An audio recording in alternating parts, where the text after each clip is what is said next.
Tsunami ఒక్కసారిగా వచ్చే భారీ సముద్రపు అల. 2004 ఇండోనేషియా అండ్ 2011 జపాన్లో వచ్చిన సునామీ వల్ల లక్షల మంది చనిపోయారు. దీనివల్ల తీవ్ర ఆస్తి అండ్ ప్రాణ నష్టం కూడా జరిగింది. అసలు సునామీ ఎలా వస్తుంది? సునామీని ముందుగానే ఎలా గుర్తిస్తారు? సునామీ రాకముందే మనకు ఇన్ఫర్మేషన్ ఇచ్చే సీక్రెట్ సిస్టమ్ మన దేశంలో ఉంది. అదే ఇన్కాయిస్. వీటి గురించి ఈ వీడియోలో తెలుసుకుందాం. రష్యాలో జూలై 30, 2025 ఉదయం భారీ భూకంపం సంభవించింది. ఇది రిక్టార్ స్కేల్పై 8.8 తీవ్రతగా నమోదైంది. ఈ భారీ భూకంపం వలన రష్యా తీర ప్రాంతంలో 3 నుండి 4 మీటర్ల ఎత్తులో సునామీ వచ్చింది. అయితే దీని ప్రభావం అమెరికా, జపాన్ సహా మిగిలిన కొన్ని దేశాల్లో కూడా ఉండవచ్చని సునామీ హెచ్చరికలు జారీ అయ్యాయి. అయితే సునామీ వల్ల మన ఇండియాకి ఎటువంటి ఎఫెక్ట్ లేదు. రష్యాలో జరిగిన భారీ భూకంపం వలన మళ్లీ బాబా వంగా పేరు బయటకు వచ్చింది. బాబా వంగా గతంలో జపాన్లో జరిగిన విపత్తు గురించి చెప్పారు. అయితే అది నిజం కావడంతో మళ్లీ 2025 జూలైలో జపాన్లో సునామీ వస్తుందని చెప్పారు. బాబా వంగా గారు చెప్పడం అండ్ డూమ్స్డే ఫిష్ సముద్రం నుండి బయటికి రావడం ఇవన్నీ సునామీకి సూచనలు అని చెప్తున్నారు. సునామీ అనే పదం జపనీస్ భాషలోంచి వచ్చిన పదం. సు అంటే హార్బర్ అండ్ నామి అంటే కెరటం. సునామీ ఎలా వస్తుంది? సముద్ర అడుగు భాగంలో వచ్చే భూకంపాలు అండ్ అగ్నిపర్వతాలు బద్దలైనప్పుడు మనకు సునామీ వస్తుంది. సముద్రం అడుగు భాగంలో వచ్చే భూకంపాలు సముద్రం క్రింద ఉండే ప్లేట్స్ కొన్నిసార్లు వాటి పొజిషన్ చేంజ్ చేసుకోవడానికి మూవ్ అవుతూ ఉంటాయి.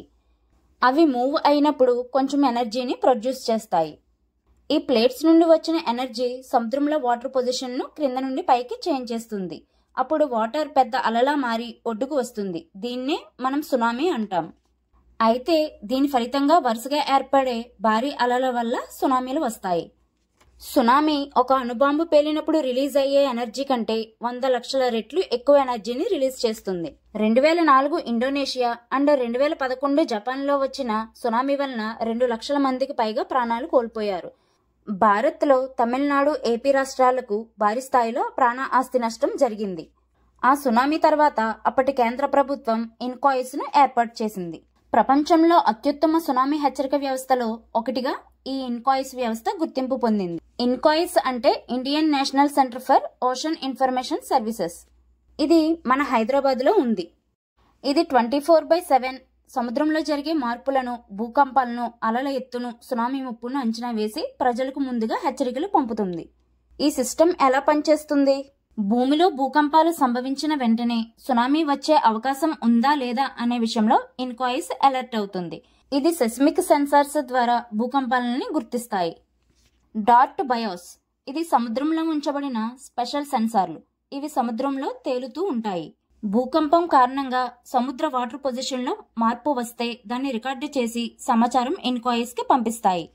ఇన్కాయిస్ కి సొంతంగా రూపొందించిన అడ్వాన్స్డ్ ఓషన్ మోడల్స్ ఉన్నాయి.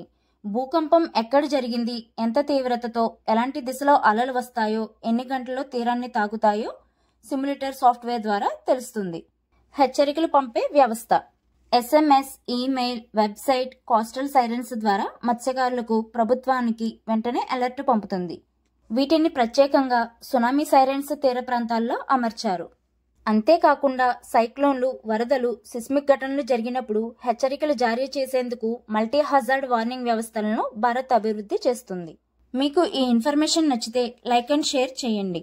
మరిన్ని ఇంట్రెస్టింగ్ వీడియోస్ కోసం ఛానల్ని సబ్స్క్రైబ్ చేయండి.